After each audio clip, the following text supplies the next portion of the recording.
It was a time when people believed in fairies and angels and beings from other worlds who visited our world to conduct their business. This story begins at the foot of the mountain in Norway, on a cold winter's night in a castle urgent in its need for repair. It was the birthday of Hulda, the little mistress of the castle. All her friends had gathered, and there was such merriment and games that even the old castle seemed to laugh and delight with the happy children. And then came the announcement of the birthday cake.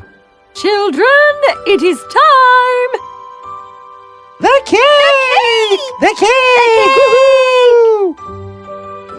The cake in those days was no ordinary fare, for on birthdays, the cake baked up a little magic of its own. It was a ritual for the mother of the child baking the birthday cake to put a ring in the mix. When the cake was cut, whoever got the piece with the ring would get a wish, which, if were reasonable enough, no fairy could deny. Full of excitement, the children sat round the table looking at the cake. Who would get their wish tonight? If I get a wish, I shall ask for a furry white cat with blue eyes. I will ask for an airplane that can become big and I can fly in it whenever I want to. And I shall want a doll who can talk to me. What do you want, Hulda? I can't think of anything. What? Come on! Come on! It is your birthday. How can you not make a wish? Maybe I shall just ask for all of your wishes to come true. So, shall we cut? So, the cake was cut. One by one, the pieces were cut and passed around. Then one by one they took bites. No one had the ring. Wait, what was that sound? The ring! It fell from my piece. And as everyone watched with awe, the tiniest but brightest glow of light formed itself on the table near Hulda. Then there were wings, and there appeared a radiant, glittering fairy no taller than your fist, holding up her exquisite wand studded with rubies and diamonds and a head of gold that glittered like the sun, ready to grant Hulda her wish. Aha! Happy birthday, Hulda! What is your wish that I may fulfill?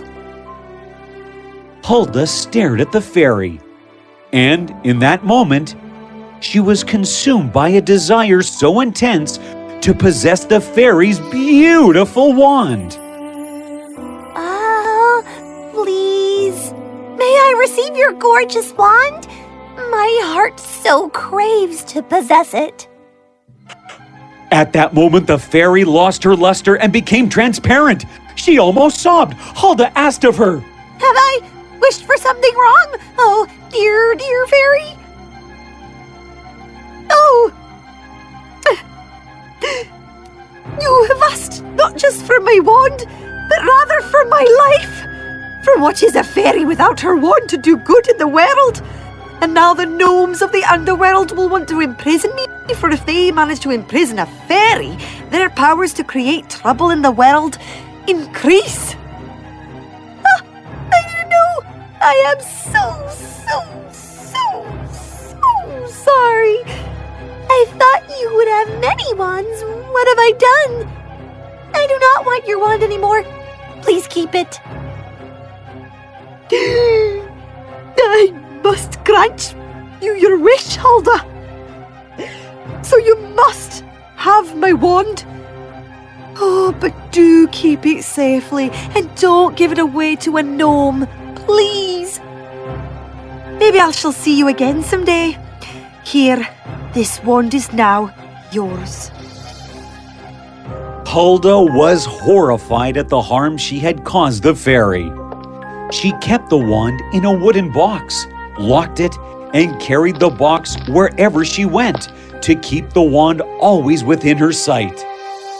Many months passed.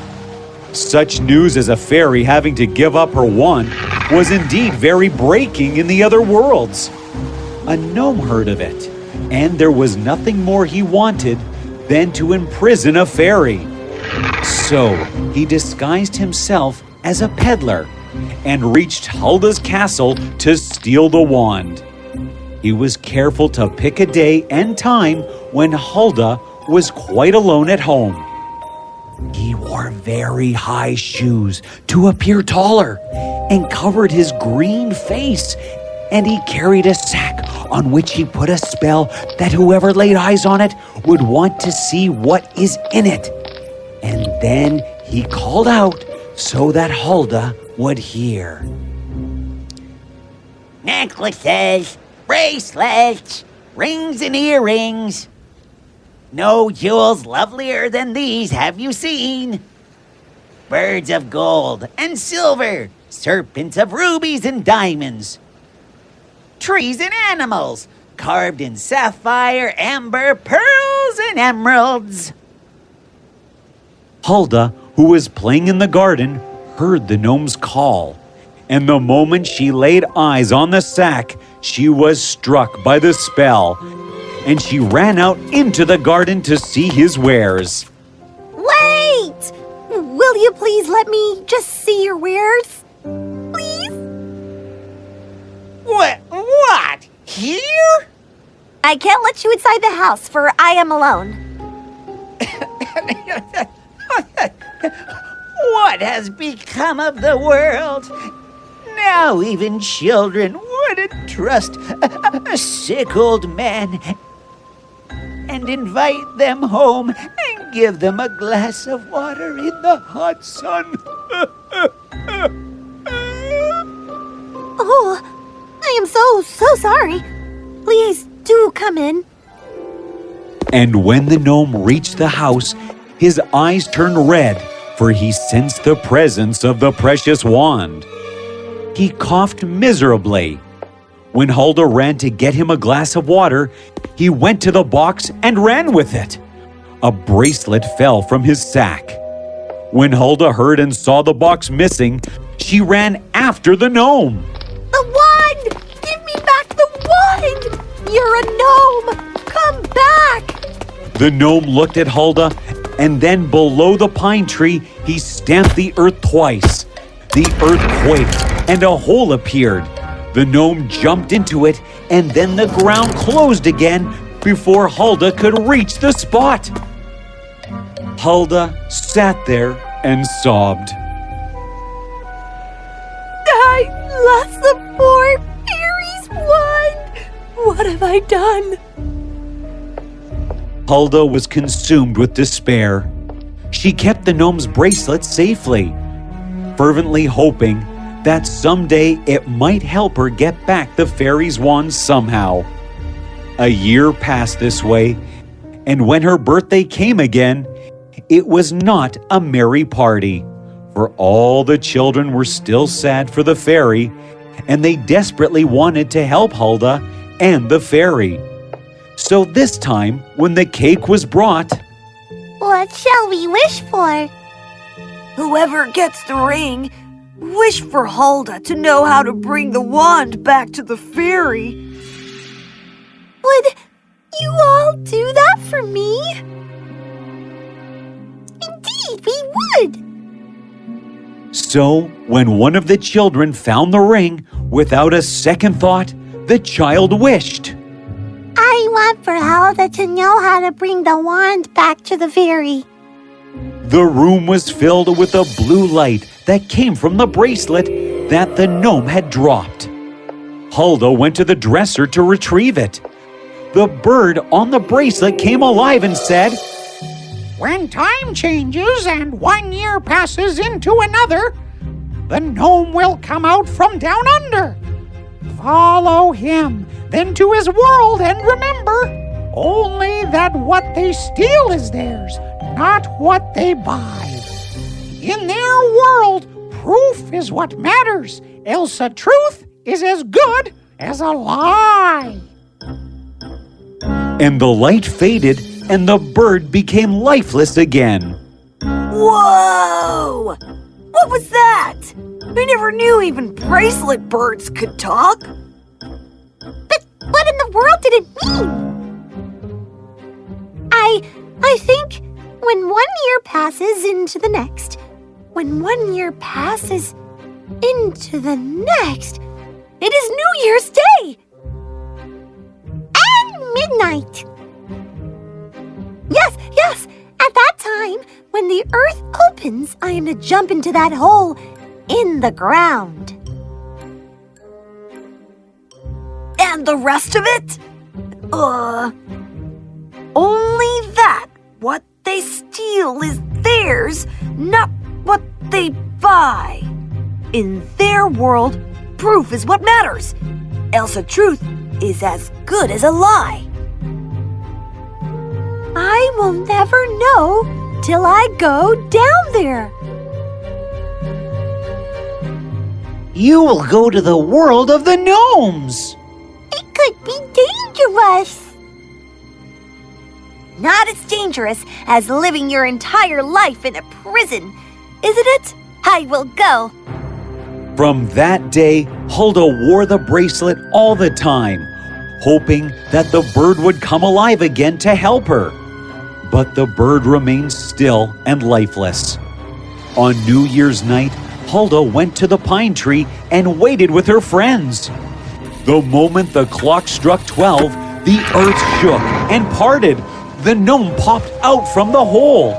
But Hulda and her friends caught hold of the gnome and pushed him back inside the hole just as it was about to close, and Hulda jumped in after him.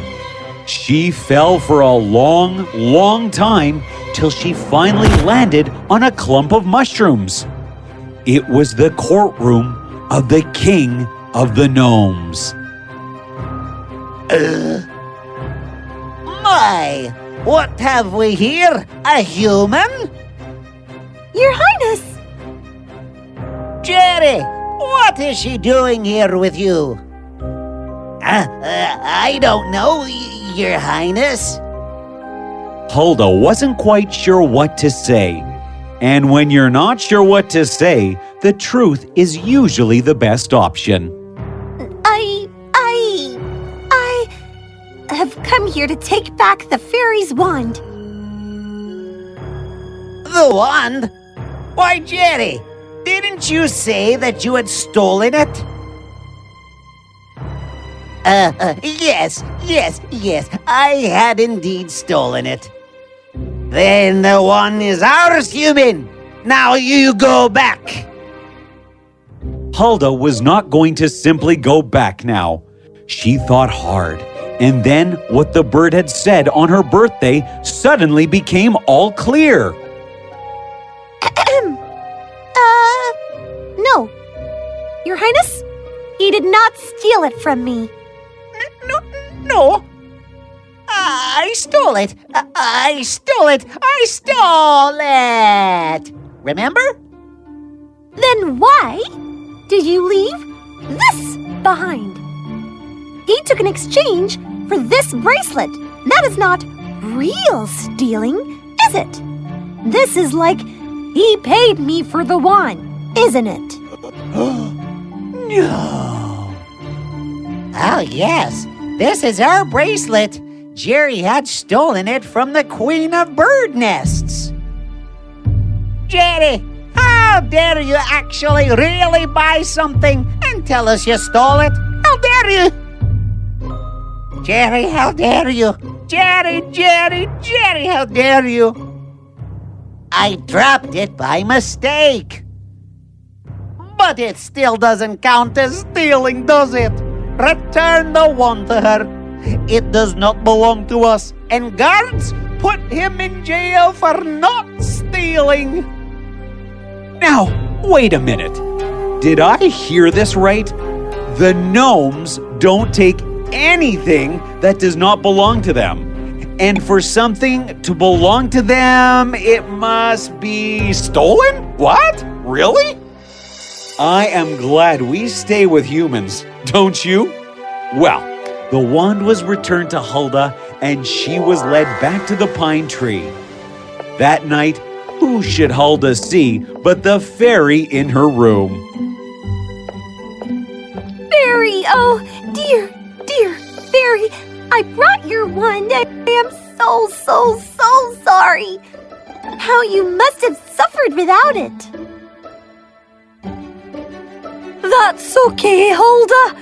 Oh, see, I am all right.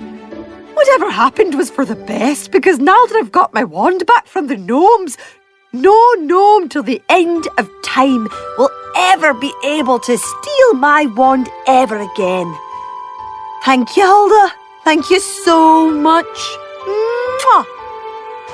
The fairy went back to her world, leaving Hulda with a very important lesson. Hulda learned never again to desire for something that belonged to someone else.